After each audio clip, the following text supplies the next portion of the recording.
इस तहरीक अदम एतमाद की तायद में खड़ा हूं जिसको टीआरएस पार्टी और हमारी पार्टी ने दिया, जिसको स्पीकर साहब ने कबूल किया।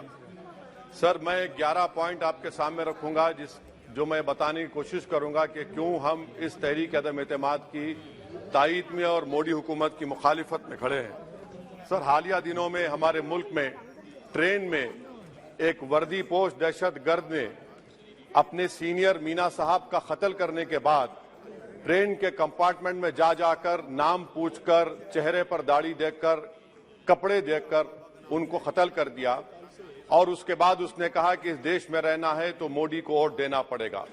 मैं हुकूमत से जानना चाहूंगा कि क्या ये अक्सरियती तबके की एक्सट्रीमिज्म और रेडिकलाइजेशन की बेहतरीन मिसाल नहीं है, और अगर है तो फिर हुकूमत इस पर क्या करेगी। सर, हमारे आइन में, संविधान में लिबर्टी ऑफ कॉन्शियस को लिखा गया, तमहीद में, यानी जमीर की आजादी का जिक्र किया गया है।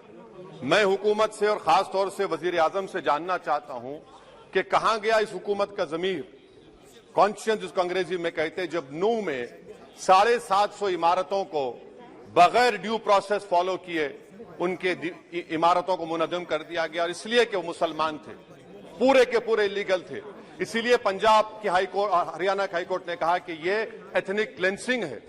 इसकी एक बेहतरीन मिसाल है उस हुकूमत की। तीसरी है कि इस मुल्क में एक नफरत का माहौल, बल्कि आतिश को पैदा कर दिया गया, मुसलमानों के खिलाफ नफरत का माहौल। ये 9 साल का इनका ये कारनामा है। तीसरा सर, मणिपुर के ताल्लुक से कल बड़ा लंबा जवाब वजीर दाखिला ने दिया। सर, आसाम राइफल के ऊपर केस बुक हो जाता है, एफआईआर हो जाता है। क्या हो रहा है वहां पर?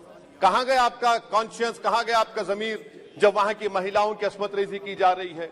और आप मुख्यमंत्री को नहीं हटाना चाहते इसलिए क्योंकि वो कोऑपरेट कर रहा है।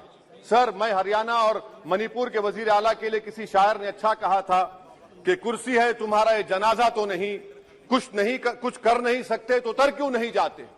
आखिर कहां गया? उन ताबूतों में खो गया कि आपका कॉन्शियस, आपका जमीर, जहां पर 50,000 लोग बेघर हो गए, यानी 6 लाख हथियारों को लूटा जा रहा है। आखिर कौन सा आप इंचार्ज वहां पर हैं? सर, 14 पॉइंट, हिजाब को एक मसला बना दिया गया और मुस्लिम बच्चों को तालीम से महरूम कर दिया गया। क्या ये आपका लिबर्टी ऑफ कॉन्शियंस है? कहां गया आपका जमीर?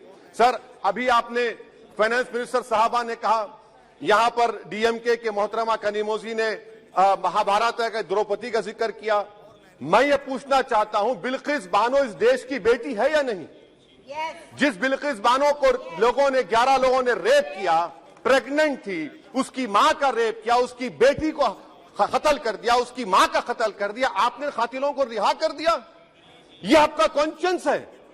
ये आपका कॉन्शियंस है? आप तो मेजोरिटेरियन पॉलिटिक्स को फरोग दे रहे हैं। सर, आज चाइना के ऊपर कोई नहीं बोलते हैं।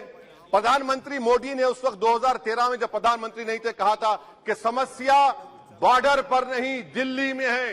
अगर हम अपनी जमीन पर हैं तो डिसएंगेजमेंट क्यों कर रहे हैं? क्या आज चीन हमारी जमीन पर नहीं बैठा है? क्या आज चीन से आप बातचीत कर रहे हैं? आप डिसएंगेजमेंट कर दिए। बताइए डीएस्केलेशन, डी-इंडक्शन कब होगा? मैं आपके जरिए से हुकूमत को बता रहा हूं कि अगर प्रधानमंत्री ने अहमदाबाद में शी जिनपिंग को बुलाकर झूला झुलाया था, क्या हुआ? क्या नतीजा निकला उसका? चेन्नई दिखाया, क्या नतीजा निकला? सर, इसलिए चीन पर बोलिए, चीन को उखाड़ कर फेंकिए। सर, और एक पॉइंट जिस पर मैं मुखालिफ तायद में खड़ा हूं, हाई इन्फ्लेशन है इस मुल्क में, हाई अनएम्प्लॉयमेंट है, स्टैग्नेटिंग कंजम्पशन है। इसकी वजह से महिलाओं में हाई एनीमिया लीड कर रहा है। ये हुकूमत इसकी जिम्मेदार है। सर, कुलभूषण जाधव कहां है? पाकिस्तान में बैठा है, आप क्यों नहीं लेके आते?